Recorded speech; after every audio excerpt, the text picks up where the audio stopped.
Alors, à titre de rappel, je vais quand vous parler de certaines vérités que beaucoup de chrétiens ne comprennent pas, ne maîtrisent pas. La prophétie de Ézéchiel chapitre 37, c'est une prophétie très profonde. Si nous voulons marcher avec Dieu toute notre vie, de succès en succès, de victoire en victoire, de gloire en gloire, on doit chercher à comprendre la profondeur, le bien fondé ou la quintessence de cette prophétie.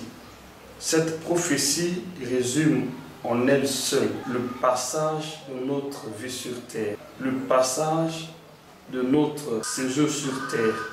Je peux dire par la grâce de Dieu que cette prophétie retrace l'histoire de notre vie sur terre, l'histoire de notre séjour sur terre. Donc, c'est une prophétie qui parle des différentes étapes de notre parcours, pour ne pas dire de notre séjour sur terre.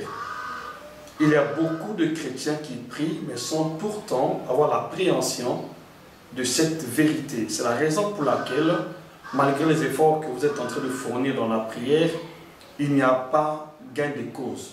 Si vous pouvez comprendre, par la grâce de Dieu, cette vérité dans sa profondeur, personne au milieu de vous ne pourra être malade, personne ne pourra être sous l'empire du diable, personne ne pourra être mort physiquement et spirituellement.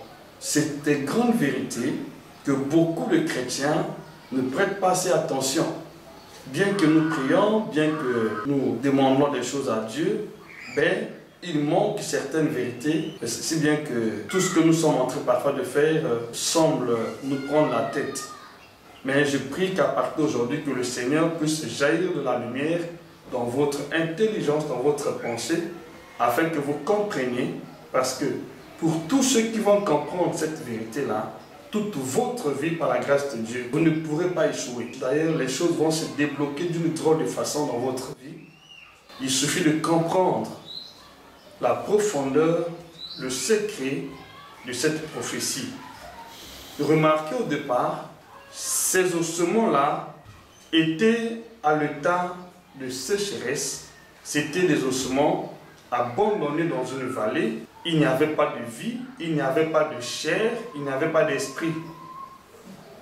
Maintenant, lorsque le prophète a commencé à prophétiser, bien sûr, selon l'ordre de l'Éternel, les ossements ont reçu la chair, les nerfs, et ils sont devenus des corps, mais toujours dans l'état de mortalité. Et après la prophétie du prophète concernant l'esprit qui devrait venir dans ces corps-là, ces ossements sont donc passés de l'état des corps humains à l'état d'esprit. C'est en ce moment-là que ces ossements sont devenus une grande armée et se sont mis sur leurs pieds. Donc voilà, ce sont des vérités que beaucoup d'entre nous ne maîtrisent pas. J'avais bien envie de faire cette prédication l'objet d'un séminaire. Parce que tant que nous ne comprenons pas ou ne réalisons pas la quintessence de cette prophétie, il sera difficile que vous pouvez prier avec succès. Une chose est vraie, vous pouvez aller à l'église, vous pouvez prétendre avoir la vie en vous-même, mais aussi longtemps que vous ne connaissez pas ces différentes étapes, devant Dieu, vous pouvez être considéré comme les ossements desséchés, vous pouvez être considéré comme juste des corps qui sont morts, qui n'ont pas d'esprit. Alors, remarquez, lorsque ces ossements étaient à l'état d'ossements, c'est-à-dire abandonnés dans la vallée, ils n'avaient pas de vie. Et lorsque le prophète a commencé à prophétiser, les ossements ont reçu la chair, les nerfs et la peau, mais n'avaient pas toujours de vie. Et lorsque le prophète a prophétisé pour que l'esprit vienne, les ossements sont devenus une grande armée. Donc, si nous pouvons bien comprendre cette prophétie, on va voir qu'il y a trois étapes essentielles. Il y a l'étape des ossements desséchés qui étaient abandonnés dans la vallée. Et cette vallée est comparable au sépulcre, parce que le Seigneur, plus tard vous allez voir que au verset 12, le Seigneur a dit qu'il va ouvrir leur sépulcre afin qu'ils sortent de là et qu'ils soient rétablis, restaurés. Donc, ils étaient dans un sépulcre. Les ossements desséchés dans la vallée étaient abandonnés comme des personnes mortes qui sont enterrées dans un sépulcre. Donc, avant d'écouter la parole, les ossements étaient dans cet état-là, abandonnés dans un sépulcre. Et lorsque le prophète a commencé à prophétiser, pas selon sa volonté, j'insiste bien, selon la volonté de Dieu, sont devenus des êtres humains morts en esprit. Et lorsque le prophète a commencé à prophétiser, une fois de plus, pour que l'esprit vienne, ces ossements sont devenus des êtres humains, mais cette fois-ci, qui avaient la vie en eux et qui étaient une grande armée. Donc la première étape, ils étaient dans un sépulcre. La deuxième étape, lorsque le prophète a commencé à prophétiser concernant leur chair, ils sont devenus des corps humains, mais toujours morts. Et lorsque le prophète a commencé à prophétiser pour l'esprit, ils sont devenus des êtres humains vivants dans ce corps de chair, avec l'esprit, mais une grande armée. Et ces vérités-là se produisent dans la vie de toute personne humaine sur terre. Toute personne humaine sur terre passe par ces étapes. Tant que nous ne comprenons pas ces grandes vérités, nous pouvons prier des années, mais il n'y aura pas de changement. Parce que vous allez certainement commencer à demander les choses sans comprendre le cheminement de la parole de Dieu. Parce que Dieu, logiquement, avant de faire quelque chose dans la vie d'une personne, il respecte les étapes qui sont inscrites dans sa parole. Remarquez au commencement, Dieu avait créé l'homme. Il a créé l'homme, mais l'homme était juste, comme je l'avais dit, un état de masse de chair. Il n'y avait pas de vie, jusqu'à ce que le Seigneur a soufflé sur ce corps qui était formé, qui est devenu une âme vivante. Donc c'est ça ce qui s'est passé avec Adam. Et remarquez dans le cas des ossements ici, au départ, ils étaient à l'état d'ossement sèche. L'état d'ossement, pas de vie. Après, ils sont devenus des corps humains, pas de vie. Et après, ils sont devenus des êtres humains avec l'esprit et sont devenus une grande armée. Alors, je veux dire ceci.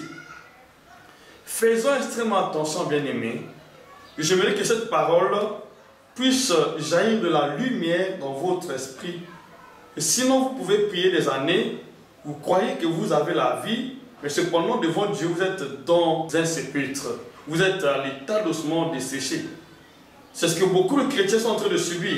Raison pour laquelle, malgré que vous priez, vous faites toujours des songes, que vous êtes dans les cimetières, vous mangez parfois avec des personnes mortes. Donc il y a des songes de ce genre-là. Et tu te poses des questions, mais pourquoi je prie, mais je fais des tests, genre de songes, pourquoi les cauchemars de ce genre de ma vie? Parce que tu n'as peut-être pas encore commencé à écouter la parole de Dieu dans la dimension de Dieu. Au départ, Dieu n'a pas donné la vie à ces ossements-là. Au départ, il a d'abord fait croître la chair et les nerfs se sont tissés et il a recouvert ces ossements-là d'une peau.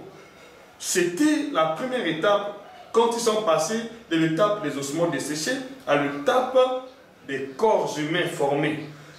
Et après la formation des corps, il y a eu l'esprit qui a été envoyé.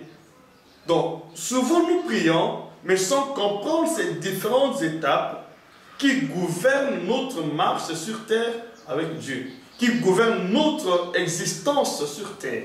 Il y a des étapes qui doivent intervenir avant d'accéder à la stature parfaite du corps de Christ. Vous ne commencez pas avec Dieu à l'état d'esprit, vous commencez d'abord à l'état d'ossement desséché. Tout le monde, avant de connaître Dieu, avant de prier, avant d'écouter la parole de Dieu, même si tu marches, même si tu as le mouvement soi-disant, même si tu fais des choses, mais devant Dieu, vous n'êtes qu'un tas d'ossements desséchés, abandonnés dans un sépulcre. Pourquoi je le dis? Toute personne avant d'écouter la parole est sous la captivité du diable. Avant d'écouter la parole, tu es sous la captivité du diable. La Bible dit, le monde entier est sous la puissance du malin. Avant d'écouter la parole de Dieu, toute personne est sous la captivité du diable. Et lorsque tu es sous la captivité, comme Israël était sous la captivité, devant Dieu, Israël n'était pas des êtres humains vivants. Israël était juste des tas d'ossements desséchés. Ils étaient devant Dieu des tas d'ossements desséchés. Ils n'avaient pas de vie. Ils n'étaient pas des corps. Imaginez si, dans cet état-là, Israël a commencé à demander à Dieu l'esprit, sans passer par la formation des corps. J'espère que ce que beaucoup de chrétiens sont en train de faire. Parfois, vous priez pour le baptême du Saint-Esprit, mais vous n'êtes pas encore à l'état des corps humains. Vous n'êtes pas encore à l'état des corps humains pour recevoir l'Esprit. Dieu ne peut pas envoyer l'Esprit en vous aussi longtemps que vous n'êtes pas passé de l'étape des ossements à l'étape des corps humains. Pour que Dieu envoie l'Esprit en vous, vous passez de l'étape des ossements à l'étape des corps humains. Et quand vous êtes à l'étape des corps humains, vous pouvez passer de l'étape des corps humains à l'étape d'esprit. Parce que celui qui a la chair est chair, celui qui a est esprit. Donc voilà, ce sont des vérités que beaucoup de gens ne comprennent pas. Si bien que malgré les prières intempestibles, malgré les prières multipliées, la maladie continue à battre le plein, les difficultés continuent à s'afficher sur le terrain. Malgré tous les efforts que vous êtes en train de fournir, les choses ne s'améliorent pas du tout. Et parfois on peut se poser la question, mais pourquoi Dieu permet toutes ces choses dans ma vie? Ma soeur, Dieu est un Dieu de principe. Vous ne pouvez pas marcher avec Dieu sans pourtant comprendre ou obéir à sa volonté. Il faut comprendre le cheminement. C'est pourquoi Ézéchiel ne pouvait pas oser dire un seul mot. S'il avait dit des choses, Dieu n'allait pas accomplir. Dieu n'allait pas obéir à la parole d'Ézéchiel en tant que prophète. Ézéchiel avait intérêt à écouter Dieu. Il a prophétisé selon l'ordre de Dieu. Il a parlé selon l'ordre de Dieu. Pour que ces ossements-là passent de l'état d'ossements à l'état de corps humains, Ézéchiel a écouté la parole de Dieu. Pour que ces ossements, je dis bien, passent de l'état des ossements desséchés à l'état des corps humains, Ézéchiel a écouté Dieu. Ézéchiel a prophétisé selon l'ordre de Dieu. Et pour que ces corps humains passent de l'état d'esprit, Ézéchiel a écouté Dieu. C'est pourquoi je déclare aujourd'hui par la grâce de Dieu pour vous qui écoutez cette prédication-là, pour que vous passiez de l'étape des ossements à l'étape des corps humains, c'est-à-dire avoir la santé dans ces corps. Ce n'est pas parce que vous avez prié qu'automatiquement vous avez la santé. Il y a beaucoup de gens qui sont en train de réciter des versets que nous étions guéris par la maîtrise de Christ, mais ils n'ont jamais expérimenté la guérison. Bien qu'ils soient en train de réciter des versets, mais ils n'ont jamais expérimenté la guérison. Pourquoi? Parce que certainement il y a beaucoup de choses qui vous manquent. Nous ne sommes pas logiquement capables de vouloir prendre les versets à notre guise, à notre volonté, sans pourtant écouter l'Esprit. Peu importe la connaissance que nous avons, si nous osons faire les choses à notre gré, à notre manière, le Seigneur ne sera pas du tout avec nous. Il faut écouter la parole de Dieu devant chaque circonstance, devant les étapes de la vie. Je suis à quel niveau de ma marche avec le Seigneur? Je suis à quel niveau dans ma communion avec le Seigneur? Souvent nous allons à l'église, mais sans la compréhension ou la connaissance adéquate des choses de Dieu.